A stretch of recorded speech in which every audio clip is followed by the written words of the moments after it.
اور اب 258 نمبر آیت شروع ہو رہی ہے۔ یہاں پہ ایک مباحثہ ہے، مناظرہ ہے، کس کا؟ حضرت ابراہیم علیہ السلام کا۔ کس سے؟ نمرود بن کنعان سے۔ نمرود جو کہ وہاں بادشاہ تھا، چونکہ وہاں پہلے جو ہے وہ سرحدیں اتنی چھوٹی نہیں تھیں، یہ شام کا ہی علاقہ ہے، فلسطین کا علاقہ ہے، مطلب یہی وہ علاقہ ہے، لیکن اس وقت سرحدیں اتنی چھوٹی چھوٹی نہیں تھیں، چھوٹے چھوٹے ملک نہیں بنے تھے، اس وقت زیادہ حدود اربع ہوتا تھا سلطنتوں کا۔ تو وہاں نمرود تھا، نمرود بن کنعان اس کا نام ہے۔ اس کو اللہ کریم نے بادشاہ بنایا۔ جب بادشاہ بن گیا تو پھر مغرور اور متکبر ہو گیا۔ جب مغرور اور متکبر ہوا تو پھر غرور اور تکبر اس حد تک اس میں آ گیا کہ اس نے خود کو الہ قرار دے دیا کہ میں تو خود الہ ہوں، میں ہی تمہارا رب ہوں، میری پوجا کرنی ہے، میرے سامنے جھکنا ہے تم نے۔ تو اس کو پھر سبق سکھانے کے لیے، نیست و نابود کرنے کے لیے اللہ رب ذوالجلال نے حضرت ابراہیم خلیل اللہ علیہ السلام کو منتخب کیا۔ تو ابراہیم علیہ السلام تشریف لائے۔ تو یہ جو مناظرے والی بات ہے، ابراہیم علیہ السلام کا جو مباحثہ اس کے ساتھ ہوا ہے، مناظرہ اس کے ساتھ ہوا ہے، یہ اس کے اندر اختلاف ہے مفسرین کا، کیونکہ اس وقت تاریخ جو ہے نا، تاریخ جس طرح آج 8 تاریخ ہے، اس طرح تاریخ جو ہے بائی ڈے، دن کے اعتبار سے تاریخ کا تعین اس وقت نہیں تھا، اس لیے تواریخ کے اندر اختلاف پایا جاتا ہے۔ تو کچھ مفسرین کے نزدیک یہ واقعہ جو ہے نا اس کے ساتھ مباحثے کا، یہ آگ میں ڈالے جانے سے پہلے کا ہے، اور کچھ مفسرین کے مطابق یہ واقعہ آگ میں ڈالے جانے کے بعد کا ہے کہ ابراہیم علیہ السلام جب نکلے، آپ کی شادی ہوئی تھی، تو ابراہیم علیہ السلام آپ کو اس کے دربار میں پیش کیا گیا، تو آپ نے اس کو سجدہ نہ کیا۔ جب آپ نے اس کو سجدہ نہ کیا تو اس نے آپ سے سوال کیا کہ مجھے سجدہ کیوں نہیں کیا؟ تو آپ نے فرمایا میں تو سجدہ اس کو کرتا ہوں جس نے تمہیں بادشاہ بنایا ہے، میں اس اللہ کو سجدہ کرتا ہوں، اس کو اپنا الہ مانتا ہوں جس نے تمہیں بادشاہت عطا کی ہے۔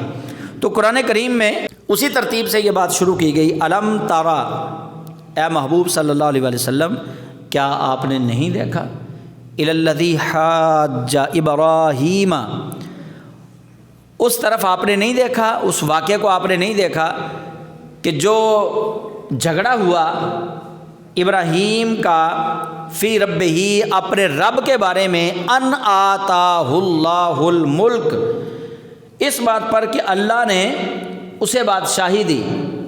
ابراہیم علیہ السلام نے کہا کہ تجھے اللہ نے بادشاہ بنایا، میں تو سجدہ اس کو کرتا ہوں جس نے تجھے بادشاہ بنایا۔ حاجہ، تو لڑائی ہوئی، جھگڑا ہوا، مباحثہ ہوا۔ اس نے کہا کہ مجھے بادشاہی دینے والا کون ہے؟ تو ابراہیم علیہ السلام نے کہا کہ تجھے بادشاہی دینے والا وہ ہے، اذ قال ابراہیم ربی الذی یحیی و یمیت، انہوں نے کہا میرا وہ رب جو زندگی بھی عطا کرتا ہے، موت بھی عطا کرتا ہے، وہ ہے تجھے بادشاہت دینے والا۔ تو جواباً وہ نمرود کہنے لگا کہ زندگی اور موت تو میرے ہاتھ میں ہے، میں زندگی بھی دیتا ہوں، موت بھی دیتا ہوں۔ ابراہیم علیہ السلام کا بات کرنے کا تقاضا جو تھا وہ یہ تھا کہ وہ اللہ جو از سر نو پیدا کرتا ہے اور پھر اس کو دائمی موت عطا کرتا ہے، لیکن اس نے کیا سمجھا؟ اس نے کہا یہ تو میرے ہاتھ میں بھی ہے۔ اس نے قیدی بلائے، ایک روایت میں آتا ہے 4 قیدی بلائے، 2 کو بھوکا رکھا، ان کو مار دیا، 2 کو بھوکا رکھا، وہ مرنے کے قریب ہوئے تو ان کو کھانا دیا، پانی دیا، ان کو بچا لیا، کہنے لگا یہ دیکھ لو میں نے ان کو زندہ بھی کر دیا، 2 کو میں نے زندگی دے دی اور 2 کو میں نے موت دے دی۔ ابراہیم علیہ السلام نے یحیی و یمیت کا تعارف اللہ تعالیٰ کیا کیوں کروایا؟ اس لیے آپ اس کو بتانا چاہتے تھے کہ جب تو دنیا میں نہیں تھا تو تجھے حیات میرے اللہ نے بخشی، اور جب تو دنیا میں نہیں ہوگا تو تیری حیات کو موت میں تبدیل میرا اللہ کرے گا۔ کبھی وہ وقت تھا کہ تو تخت پہ نہیں تھا، اب تو تخت کے اوپر ہے۔ آپ نے تو اس پیرائے میں اس کو اپنے رب کا تعارف کروایا کہ ربی الذی یحیی و یمیت، قال انا احیی و امیت، اس نے کہا کہ میں زندہ کرتا ہوں، میں مارتا ہوں۔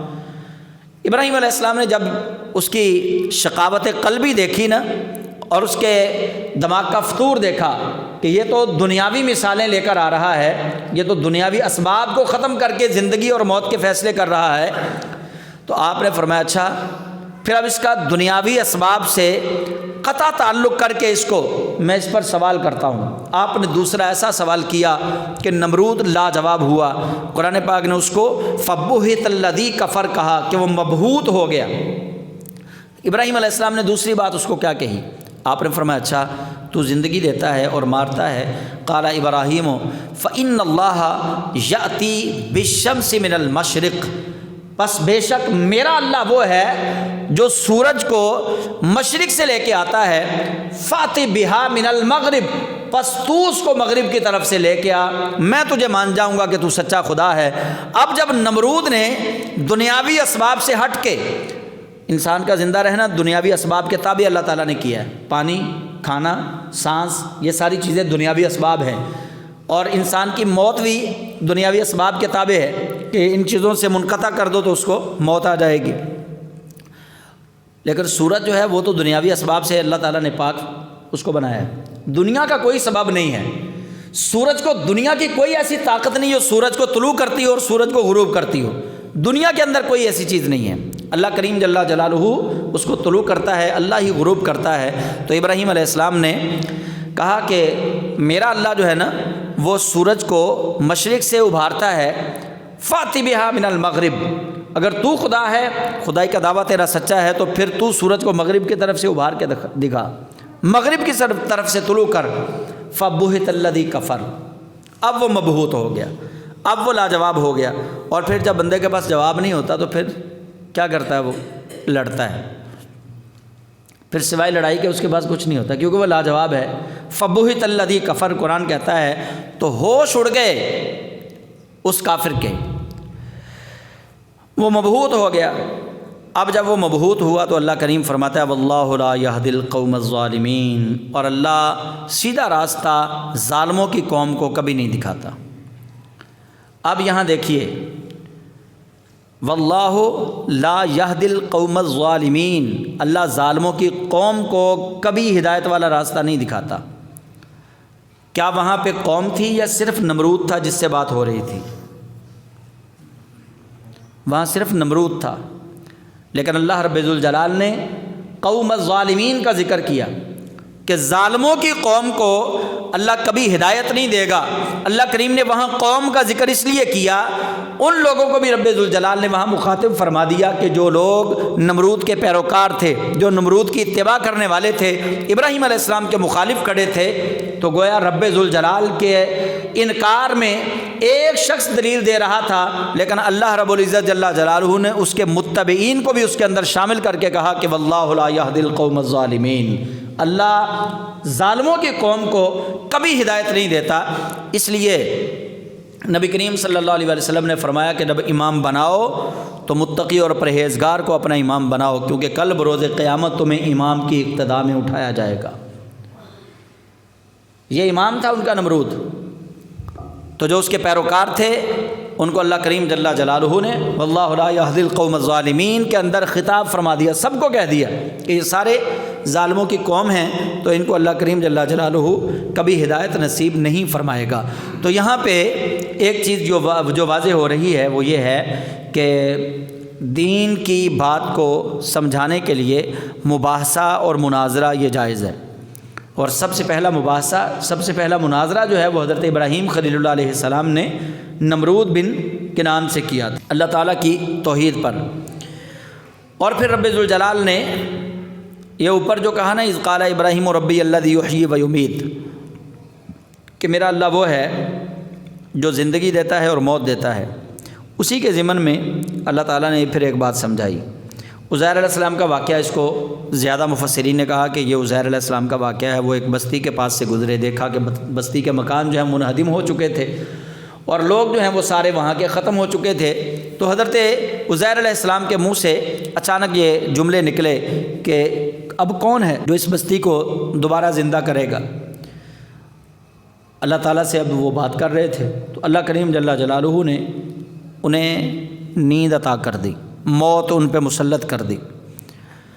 تو اللہ تعالیٰ نے وہ واقعہ بھی یہاں پہ بیان فرمایا، او کلذی، یا اس کی طرح جو گزرا، او کلذی مرہ کا معنی گزرا، او کلذی یا اس کی طرح جو گزرا، علی قریۃ ایک بستی پر، وہی خاویۃ اور وہ بستی مسمار پڑی تھی، علی عروشہا اپنی چھتوں پر، چھتوں کے بل وہ بستی ان کی چھتیں گر چکی تھی، مکانوں کی وہ مسمار ہو چکی تھی۔ قال انا یحیی ہذہ اللہ بعد موتہا، تو وہ بولا کہ اسے اب کون زندہ کرے گا؟ اللہ نے ان کو موت دی ہے تو اب ان کو کون زندہ کرے گا مرنے کے بعد؟ اب جیسے انہوں نے یہ کہا، گویا وہ اللہ تعالیٰ سے ہم کلام تھے، تو یہاں سے مفسرین نے کہا کہ انہوں نے جو کہا نا قال انا یحیی ھذہ اللہ، جو اللہ کا لفظ کہا اس سے مراد انہوں نے کہا کہ عزیر علیہ السلام ہیں، کیونکہ اگر کوئی کافر شخص ہوتا تو وہ کبھی اللہ کا نام نہ لیتا۔ یہ اللہ کا نام جو آیا ہے کہ وہ کہنے والے نے کہا کہ انا یحیی ھذہ اللہ بعد موتہا، کہ اے اللہ اب کون ہے جو ان کو مرنے کے بعد، مسمار ہونے کے بعد اب دوبارہ کون زندہ کرے گا؟ وہ جو انہوں نے اللہ کا نام لیا، وہ اللہ کا نام لینے پر دلیل یہ ملتی ہے کہ وہ اللہ کا نام لینے والا کوئی اللہ والا تھا، اللہ کا منکر نہیں تھا۔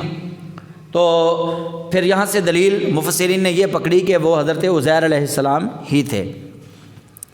فَأَمَاتَهُ اللَّهُ مِئَةَ عَامٍ، پس اللہ نے اس کو موت دی 100 سال، ثُمَّ بَعَثَهُ، پھر اس کے بعد اس کو زندہ کیا، 100 سال کے لیے ان کو موت دے دی۔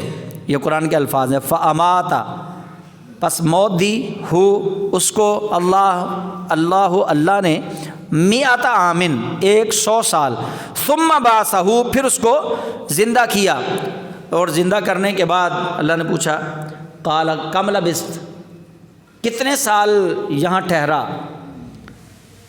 تجھے کتنی دیر ہوئی ہے؟ وہ مردہ تھے، موت آئی، جب زندہ ہوئے تو اللہ کریم نے پوچھا ان سے کم لبثت، کتنی دیر ٹھہرا یہاں پہ؟ قال لبثت یوماً او بعد یوم، انہوں نے کہا کہ ایک دن یا دن کا کچھ حصہ۔ اب جیسے ہم کبھی ایسا ہوتا ہے کہ مسجد میں بیٹھے ہیں، سو گئے اور نیند آ گئی، جب نیند کے بعد بیدار ہوئے تو ٹائم دیکھو ابھی تو میں تو 1 بجے سویا تھا، یہ 3 بج گئے، اگر اٹھے تو 2 گھنٹے گزر گئے، پتہ ہی نہیں چلتا۔ اسی طرح جب عزیر علیہ السلام اٹھے، اللہ کریم نے ان سے پوچھا کم لبثت، کتنی دیر یہاں ٹھہرے؟ قال لبثت یوماً او بعد یوم، انہوں نے کہا کہ ایک دن پورا یا دن کا کچھ حصہ۔ تو اللہ کریم جل جلالہ نے فرمایا قال بل لبثت 100 عام، اللہ نے فرمایا نہیں بلکہ تو 100 سال پورا یہاں پہ مرا رہا، 100 سال ٹھہرا ہے تو یہاں پہ پورا 100 سال۔ لیکن اب یہاں سے واقعہ معراج کو سمجھنے میں آسانی ہوگی، جب آپ یہ تیسرے پارے کی یہ آیات پڑھیں گے اور پھر یہ واقعہ عزیر علیہ السلام کا سننے کے بعد اللہ تعالیٰ کی ان سے جو باتیں ہوئی ہیں، اللہ نے ان کو موت کتنے سال دی؟ 100 سال۔ جب وہ 100 سال کے بعد اللہ نے دوبارہ ان کو زندگی دی، اللہ کریم نے ان سے سوال کیا قال کم لبثت، کتنی دیر ٹھہرے؟ انہوں نے کہا یوماً یوم او بعد یوم، ایک دن یا تھوڑا دن۔ اللہ نے فرمایا بل لبثت 100 عام، بلکہ تو ایک دن نہیں ٹھہرا، دن کا کچھ حصہ نہیں ٹھہرا، بلکہ پورا 100 سال یہاں پہ ٹھہرا رہا۔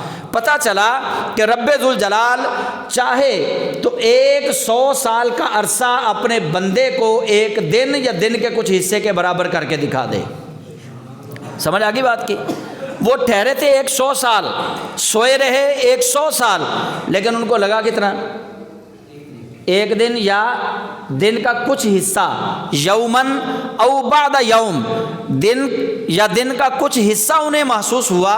اسی طرح رسالت مآب صلی اللہ علیہ وسلم جب آپ معراج کے لیے تشریف لے کر گئے، یہاں معاملہ کچھ یوں ہوا کہ وہاں تو اللہ نے عزیر علیہ السلام کو صرف یہ دکھایا کہ عزیر علیہ السلام کو 100 سال مارا، پھر ان کو یوں محسوس کروایا کہ وہ دن کا کچھ حصہ ٹھہرے ہیں۔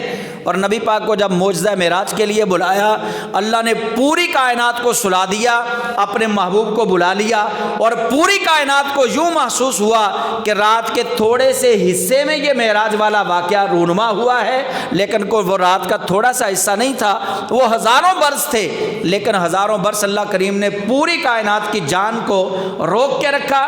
نظام کائنات جس جگہ پہ تھا اسی جگہ پہ جامد اور ساکت ہو گیا۔ اللہ نے اپنے اب محبوب کو اپنے عرش پہ بلایا، ملاقات کی، نمازوں کا تحفہ دیا، سیر کروائی، اپنے محبوب کو واپس بھیجا۔ کائنات والوں کو یوں لگا کہ جیسے یہ ایک رات کے کچھ حصے کی بات ہے، لیکن بات وہ ہزاروں سالوں پر محیط تھی۔ جس طرح یہ واقعہ حضرت عزیر علیہ السلام کا ہے کہ 100 سال انہیں دن کا کچھ حصہ لگا، تو ایسے ہی معجزہ معراج ہے، وہ بھی انسان کی سمجھ میں آنے والی چیز نہیں، چونکہ معجزہ جو ہوتا ہے وہ عقل کو عاجز کر دینے والا ہوتا ہے۔ اچھا، اب ان کے دل میں یہ خیال آیا کہ یہ کیسے ہو سکتا ہے کہ میں 100 سال تک یہاں رہا، 100 سال پورا۔ اب اللہ کریم نے انہیں خود ہی دلیل دی۔ رب تعالیٰ جل جلالہ نے فرمایا فانظر الی طعامک و شرابک، اپنے کھانے کی طرف دیکھ اور اپنے پانی کی طرف دیکھ۔ فانظر الی طعامک و شرابک، تیرا کھانا اور پانی بھی تھا ساتھ؟ انہوں نے جو توشہ ساتھ لیا ہوا تھا، کہا جی اللہ میرے ساتھ تھا، تو فرمایا پھر اپنا کھانا دیکھ، اپنا پانی دیکھ۔ انہوں نے اپنا کھانا دیکھا، پانی دیکھا، سارا کچھ ویسے کا ویسے ہی ہے۔ یہ اللہ کریم ان کو دلیل دے رہا ہے۔ لم یتسنہ، نہ تیرے کھانے سے بدبو آئی ہے نہ پانی سے بدبو آئی ہے، 100 سال گزر گیا، دونوں چیزیں جو ہیں وہ بالکل ٹھیک ہیں۔ اللہ چاہے تو کھانے کو 100 سال پڑا رہنے دے اور کھانے کی سمیل جو ہے وہ چینج نہ ہو اور کھانا خراب نہ ہو، یہ اللہ کریم جل جلالہ کی قدرت ہے۔ تو اللہ نے فرمایا فانظر الی طعامک و شرابک لم یتسنہ، تو دیکھ اپنے کھانے کو اور اپنے پانی کو، اس کے اندر کوئی تبدیلی نہیں آئی، بدبو نہیں پیدا ہوئی۔ اور پھر فرمایا وانظر الی حمارک ولنجعلک آیۃ للناس، اور پھر دیکھ اپنے گدھے کو جس کی ہڈیاں تک سلامت نہ رہیں۔ دو مشاہدے اللہ نے کروائے۔ نمبر 1 فرمایا کھانا تھا، جی یا اللہ میرے ساتھ کھانا تھا، فرمایا دیکھ لے، کھانا دیکھا تو صحیح ہے، پانی دیکھا تو ٹھیک ہے، سواری بھی تھی، جی یا اللہ میرا گدھا تھا، فرمایا دیکھ، گدھے کی طرف دیکھا تو گدھے کی ہڈیاں ہی ہڈیاں تھیں بس۔ دونوں مشاہدے اللہ کریم نے کروائے۔ رب نے فرمایا ایک طرف تیری سواری ہے، اس کی ہڈیاں تجھے نظر آ رہی ہیں، دوسری طرف تیرا کھانا بالکل تمہیں صحیح اور سلامت نظر آ رہا ہے۔ اللہ کریم نے انہیں یہ مثال دے کے سمجھایا کہ جس طرح تیرے سامنے دونوں چیزیں موجود ہیں، کھانا خراب ہونے والا تھا لیکن میں نے خراب نہیں ہونے دیا، پانی خراب ہونے والا تھا لیکن میں نے اس کو خراب نہیں ہونے دیا، اور جب کہ تیرا گدھا جو ہے وہ مر گیا، گل گیا، سڑ گیا، اس کی ہڈیاں باقی رہی ہیں، فرمایا اگر میں چاہتا تو تجھے بھی ایسا ہی کر دیتا، تیری بھی ہڈیاں ہی باقی رہتی، لیکن میں نے ایسا نہیں کیا، یہ میں نے اپنی قدرت کا نظارہ تجھے دکھایا ہے۔ اپنے کھانے کی طرف دیکھ، اپنے پانی کی طرف دیکھ اور اپنے گدھے کی طرف دیکھ۔ وَلِنَجْعَلَكَ آیَةً لِلنَّاسِ، اللہ فرماتا ہے یہ اس لیے کیا تاکہ ہم اس کو لوگوں کے لیے نشانی بنا دیں، یہ دلیل دی ہے لوگوں کو۔ قال اعلم ان اللہ علی کل شیء قدیر، قال تو وہ بولا، عزیر علیہ السلام بولے، اعلم میں جان گیا، میں خوب جان گیا، ان اللہ علی کل شیء قدیر، اللہ جو چاہے وہ کرنے پر قادر ہے۔ اللہ چاہے تو 100 سال مجھے موت دے دے اور پھر اس کے بعد مجھے زندہ کرے تو مجھے یوں لگے کہ جیسے میں ایک دن سویا ہوں یا دن کا کچھ حصہ سویا ہوں۔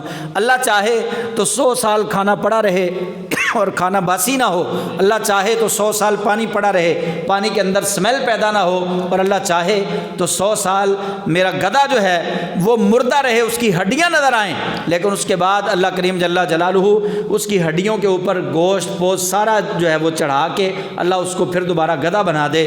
ان اللہ علی کل شیء قدیر، بے شک اللہ ہر چاہے پر قادر ہے۔ تو اللہ کریم نے یہاں یہ حیات اور ممات کی مثالیں دے کر اپنے بندوں کو سمجھایا ہے۔ تو یہ بالکل ہر انسان کے ساتھ ایسا ہی ہے، کسی کا ضمیر مر جاتا ہے اور کسی کا شیطان مر جاتا ہے۔